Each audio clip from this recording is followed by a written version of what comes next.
எழுத்தாளர் ஹர்ஷகுமார் அவர்களின் பத்திக்கிச்சு பத்திக்கிச்சு பெண்ணே. அத்தியாயம் 30. ஆடலரசியை கைப்பிடித்து இழுத்து பார்வதி தனது அருகில் உட்கார வைக்கவும் உணர்ச்சியின் பிடியில் இருந்த ஆடல் தனது அத்தையின் மடியில் முகத்தை புதைத்து அழ ஆரம்பிக்க பார்வதிக்கும் அழுகை தொண்டையை அடைத்தது. ஆடலின் தலையை வருடியபடி சுவற்றில் தலையை சாய்த்தபடி அமர்ந்து விட்டாள் பார்வதி. மணி இரவு 11 காட்ட டாக்டர் செக்கப்பிற்கு ஐசியூவிற்குள் நுழையவும் வெளியே நிற்கும் ஆடலுக்கும் பார்வதிக்கும் வயிற்றில் புளியை கரைத்தது. ஆடலின் பதட்டத்தை விக்ரமன் கவனிக்க தவறவில்லை.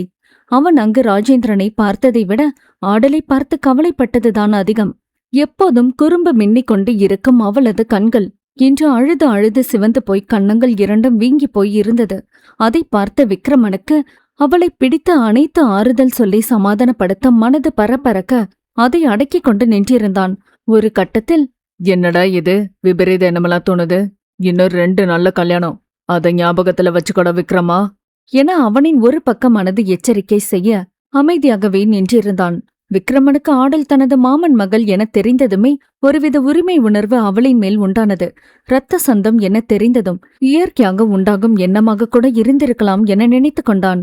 டாக்டர் செக்கப் முடிந்த பின்பு, அப்ப சொன்னதுதாமா, இப்ப எல்லாம் நார்மலா இருக்கு. நாளைக்கு சீட்டி எடுத்த பிறகு என்ன கண்டிஷனை பாப்போம் என சென்று விட்டார்.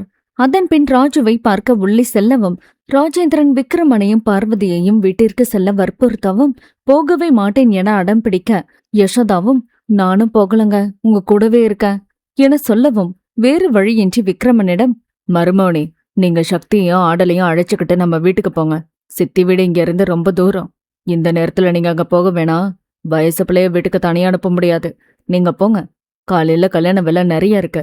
ஊருக்கு வேற கிளம்பணும் என்றதும் பார்வதியும், ஆமாடா, நீங்க இருக்க வேணாம், நானும் அண்ணியும் பாத்துப்போம். வயசு பிள்ளை ஹாஸ்பிட்டல்ல வெளியே விடிய விடிய எப்படி உட்கார வைக்கிறது? முதல்ல இவங்களை கூட்டிட்டு கிளம்பு என்றதும் சரி என்றான். ஆடல் அரை மனதுடன் தனது அப்பாவை பார்த்தவாறு வெளியே சென்றாள். விக்ரமன் தனது பைக்கை எடுத்து சக்தியை ஏற்றிக்கொண்டு ஆடலை பின்தொடர ஆடல் தனது ஸ்கூட்டியில் சென்று கொண்டிருந்தாள். கொஞ்ச நேரத்தில் வீட்டிற்கு சென்றதும் ஆடல் தனது அறைக்கு சென்று உடை மாற்றிய பின் முகத்தை கழுவிக்கொண்டு வெளியே வர சக்தி உறங்கியிருந்தான். விக்ரமன் சோஃபாவில் அமர்ந்து செல்போனை நோண்டியபடி அமர்ந்திருக்க ஆடல் தயங்கியபடி அடுப்படிக்கு சென்றாள். அவள் செல்வதை விக்ரமன் ஒரு கணம் பார்த்த பின் மீண்டும் செல்லில் கவனம் செலுத்தினான். அடுப்படிக்கு சென்ற ஆடல் பால் காய்ச்சி எடுத்து வந்து விக்ரமனிடம், சார் என அழைத்ததும் விக்ரமன் நிமிர்ந்து அவளை பார்த்தான். பால் சார் என நீட்டவும் விக்ரமன் மறுக்காமல் வாங்கிக் கொண்டான். ஆடல் அதன் பிறகு ஹாலில் பாயில் படுத்திருந்த சக்தியை எழுப்ப அவனால் கண்ணை திறக்க முடியவில்லை. விடு ஆடல், கண்ணெல்லாம் எரியுது என கெஞ்ச, பிளீஸ்டா, எழுந்து இதை மட்டும் குடிச்சிட்டு படு, வெறும் வயித்தோட படுக்காத, நீ பசி தாங்க மாட்ட, எழும்புடா என அவனின் கைப்பிடித்து தூக்கி அமர வைத்து கையில் உள்ள பாலை கொடுக்க வாங்கி கடகடவென குடித்தவன் உடனே படுக்கச் செல்ல, குடிச்ச உடனே படுக்காத, செரிமானம் ஆகாது என சொல்ல, போடி எருமை, ஏதாவது சொல்லிக்கிட்டே என மீண்டும் படுத்து கண்ணயர்ந்தான். நடப்பதை விக்ரமன் பார்த்து கொண்டு தான் இருந்தான். பிறகு ஆடல் விக்ரமனிடம் வந்து தயங்கியபடி நிற்க என்ன என்பது போல் ஒற்றை புருவம் உயர்த்தி பார்க்கவும் அவனின் பார்வையின் அர்த்தம் புரிந்தவளாய், சார் வேற ஏதாவது வேணுமா என கேட்கவும், இல்ல ஒண்ணும் வேணாம் என்றான். சரிங்க சார், நான் மாடிக்க போறேன், ஏதாச்சும் வேணும்னா குரல் கொடுங்க என தயங்கியபடி கூறவும், மாடிக்கா? மணிய பாரு, இந்த நேரத்துல எதுக்கு மாடிக்க போற என சிறிது கண்டிப்புடன் கேட்க, இல்ல சார், ஒன்னும் பிரச்சனை இல்ல, சக்தி மட்டும் எப்போதும் இந்த நேரத்துல தூங்கிடுவான். நான் அப்பா அம்மானு எல்லாருமே இந்த நேரத்துல மாடியில கொஞ்ச நேரம் உட்கார்ந்துருப்போம். ஒரு மாதிரி பாரமா இருக்கு சார், நீங்க தூங்குங்க, நான் கொஞ்ச நேரத்துல என் ரூமுக்கு போயிருவேன் என சொல்ல விக்ரமன் காதில் வாங்கி கொண்டவன் அமைதியாக அமர்ந்து கொண்டான். அதன் பின் ஆடல் மாடிக்கு சென்று விட்டாள். சிறிது நேரத்தில் விக்ரமன் அந்த சோஃபாவில் படுத்தே உறங்கி போனான். சிவா வீட்டிற்கு 11 மணிக்குத்தான் வேலை முடிந்து வந்தான். யாழினிக்கு கிடைத்த நேரங்களில் கால் செய்து பார்க்கவும் தவறவில்லை. எப்போதும் போல் கட்டிலில் சில்லென்ற காற்றில் நிலவை ரசித்தபடி மல்லாக்கப்படுத்தி இருந்தவனின் நினைவு முழுக்க யாழினியை சுற்றித்தான் இருந்தது. ஒரு சாரி கேட்கலான்னு பார்த்தா ரொம்ப பண்றான். சரி, நாளைக்கு பார்க்கலான்னு பார்த்தா காலேஜ் போக முடியாது. இருக்கட்டும், என்ன இன்னைக்கு தவிக்க விட்டால, 2 நாள் என்ன பார்க்க முடியாம தவிக்க விட்டாதான் அடங்குவா என எண்ணியவன் செல்போனில் மெசேஜ் சவுண்ட் வரவும் எடுத்து பார்க்க ஆடலிடம் இருந்துதான் மெசேஜ் வந்திருந்தது. சிவா தூங்கிட்டியா என வரவும், என்ன இந்த நேரத்துல மெசேஜ் பண்ணிருக்கா என யோசிக்காமல் கால் செய்தான். ஆடல் போனை எடுக்கவும், என்னம்மா இன்னும் தூங்கலையா எனக் கேட்கவும் ஆடலின் விசும்பல் சத்தம் மட்டும் கேட்டது.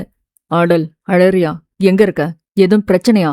என பதறி கத்த ஆரம்பிக்க ஆடல் "ஷி- சிவா என திக்கி திணறி அழைத்ததும் என்னடி என்னன்னு சொல்லித் தொலைய. நான் வரவா? என பதறினான். அப்பாவுக்கு என ஆடல் அழ ஆரம்பிக்கவும் சிவாவுக்கு உயிரே இல்லை. சிவா எழுந்து நின்றவன் ஆடல் என்னன்னு சொல்லுடி. அப்பாக்கு என்னாச்சு? அழறத முதல்ல நிறுத்தடி. சொல்றியா இப்ப நான் வரவா? என்றதும் ஆடல் கதறிக்கொண்டே நடந்ததை அழுகையை கட்டுப்படுத்தி சொல்லி முடிக்க சிவாவிற்கு உடல் நடுங்க ஆரம்பித்தது. கடைசியாக தனது சிறு தந்தை இறப்பில்தான் இப்படி உடல் நடுங்க அழுதான். இப்போது அவனுக்கு நல்ல தோழனாய், வளர்ப்பு தந்தையாய், நல்ல அண்ணனாய், நல்ல மனிதனாய் என தனக்கு எல்லாமுமாய் இருந்த ராஜேந்திரனை நினைத்து நடுங்க ஆரம்பித்தான். கண்களில் இருந்து கண்ணீர் வழிந்தபடி அப்படியே கட்டிலில் உறைந்த நிலையில் விழ ஆடல் "சிவா சிவா" என கத்தவும் தான் உயிர் பெற்றவன் எந்த ஹாஸ்பிட்டல்? நான் இப்பவே கிளம்புறேன். என சட்டையை எடுக்கப் போக ஆடல் "வேணடா, நான் சொல்றத கேளு. அப்பாவா ஐசியூல வச்சிருக்காங்க. யாரும் இந்த நேரத்துல அலோ பண்ண மாட்டாங்க. காலையில வந்துரு, நாம போய் அப்பாவை பார்க்கலாம்" என சொல்ல இவ்ளோ நடந்திருக்கு. எனக்கு கால் பண்ண தோணலல்ல? என மனம் வெதும்பி அழ ஆடல் அவள் அழுவதை நிறுத்தி அவனை சமாதானப்படுத்த முயன்றாள். "ஒன்னும் இல்லடா, அழாத. நம்ம அப்பாக்கு ஒன்னும் இல்ல. சீக்கிரமே குணமாகிடுவாரு. நீ தூங்கு. காலையில வா, சரியா? நான் வைக்கவா?" என இணைப்பை துண்டிக்க சிவாவால் அழுகையை அடக்க முடியாமல் ஆத்தோரம் சென்று அமர்ந்து விட்டான். ஆடல் தனது முட்டியில் முகம் புதைத்தபடி "அப்பா, வாப்பா சீக்கிரம்" என மெல்லிய குரலில் புலம்பியபடி அமர்ந்திருந்தாள். அப்போது விக்ரமன் தூக்கம் கலைந்து எழுந்தவன் ஆடல் உறங்கிவிட்டாளா என தெரிந்து கொள்ள அவளது அறைப்பக்கம் திரும்பி பார்க்க அறைக்கதவு திறந்தே இருந்தது. விக்ரமன் எழுந்து தனது செல்போனை பார்க்க மணி 12 தாண்டி இருந்தது. இன்னும் என்ன பண்ற இவ? என மாடிக்கு வேகமாக விரைந்தான். மாடியை அடைந்ததும் சுற்றி பார்க்க முழு நிலவின் வெளிச்சம் ஆடலை நன்றாகவே எடுத்து காட்டியது. அங்கு ஆடல் முட்டிக்காலில் முகம் புதைத்தபடி அமர்ந்திருந்ததை பார்க்க விக்ரமனுக்கு வருத்தமாக இருந்தது. அவள் அருகில் சென்று குனிந்த விக்ரமன் ஆடல் புலம்பிக் கொண்டு இருப்பது காதில் நன்றாக விழுந்தது. ஆடல் என்று அழைக்கவும் மெதுவாக நிமிர்ந்து அழுத விழிகளோடு விக்ரமனை பார்க்க விக்ரமன் அவளின் முகத்தை பார்த்ததும் அவளின் அருகிலேயே அமர்ந்து விட்டான். இங்க பாருமா, ஒண்ணும் ஆகாது. நாங்கெல்லாம் கூட இருக்கோம்ல. மாமாவுக்கு எதுவும் ஆகாது. நீ கொஞ்சம் தைரியமா இரு. என்றதும் கீழே குனிந்து அழுதவள் சரி என்பது போல தலையாட்டினாள். மீண்டும் அவள் "அப்பா, சீக்கிரம் வாப்பா" என புலம்பி நடுங்க ஆரம்பிக்க விக்ரமன் சட்டென அவளின் கையை இழுத்து அவளை தனது நெஞ்சில் சாய்த்து கொண்டான். விக்ரமனின் நெஞ்சில் அவளது முகம் இருக்க அவனது கை ஆடலின் முதுகை தட்டி கொடுத்தபடி இருந்தது. முதலில் ஆடல் அதிர்ச்சியாகி அவனை பார்க்க என்ன உன் ஃப்ரெண்டா நினைச்சுக்கோ என விக்ரமன் சொல்லவும் தான் அவளால் மூச்சு விட முடிந்தது. அப்போது அவளுக்கும் அந்த அணைப்பு தேவைப்பட்டதால் அவனின் நெஞ்சில் முகம் புதைத்து அழுதபடியே இருந்தாள். உங்க அப்பாவுக்கு எதுவும் ஆகாது. நான் சொல்றேன்ல, என்ன நம்பு என விக்ரமன் சொல்லவும் சிறிது ஆசுவாசம் அடைந்தாள். அழுகை நின்று விசும்பல் மட்டும் இருந்தது. அமைதியாக அவளின் முதுகை தட்டி கொடுத்தபடியே இருக்க அந்த நிசப்த நிலையில் விக்ரமனின் இதய துடிப்பு ஆடலின் காதில் விழுவதோடு மட்டும் இல்லாமல் அவளின் அழுகையையும் விசும்பலையுமே கட்டுக்குள் கொண்டு வந்து அவளை அமைதியாக்கியது. அவனது அரவணைப்பில் விசும்பல் இன்றி இயல்பாக மூச்சு விட முடிந்தது.